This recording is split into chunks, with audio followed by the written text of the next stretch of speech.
श्री कृष्ण कहते हैं, जो कुछ हुआ अच्छे के लिए हुआ, जो हो रहा है अच्छे के लिए हो रहा है, जो होगा वह भी अच्छे के लिए ही होगा। पुराने समय में एक सेवक महल के बाग से अपने राजा के लिए रोज अलग अलग फल लेकर जाता था।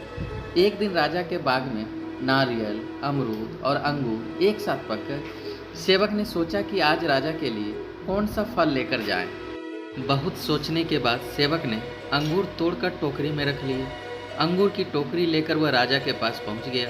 राजा अपने राज्य की समस्याओं की वजह से चिंतित थे और कुछ सोच रहे थे। सेवक ने टोकरी राजा के सामने रख दी और खुद थोड़ी दूर पर बैठ गया। चिंतित राजा गहरी सोच में था। वह टोकरी में से एक अंगूर उठाता, कुछ खाता, कुछ सेवक के ऊपर फेंक देता।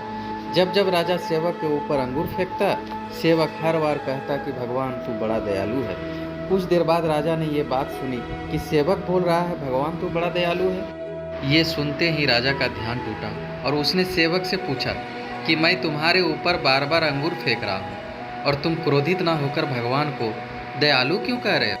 सेवक ने राजा से कहा कि महाराज, आज बाग में नारियल, अमरूद और अंगूर 3 तरह के फल पके थे। मैं सोच रहा था कि आपके लिए आज क्या लेकर जाऊं। तभी मुझे लगा कि आज अंगूर लेकर जाना चाहिए। अगर मैं नारियल या अमरूद लेकर आता तो मेरा क्या हाल होता। इसलिए मैं भगवान को दयालु कह रहा हूँ। उस समय मेरी बुद्धि ऐसी कर दी कि मैं अंगूर ले आया। इसलिए कहते हैं, जो होता है अच्छे के लिए होता है। समय पक्ष का हो या विपक्ष का, हमें हर स्थिति में भगवान का आभार मानना चाहिए। Thanks for watching. Like and subscribe please.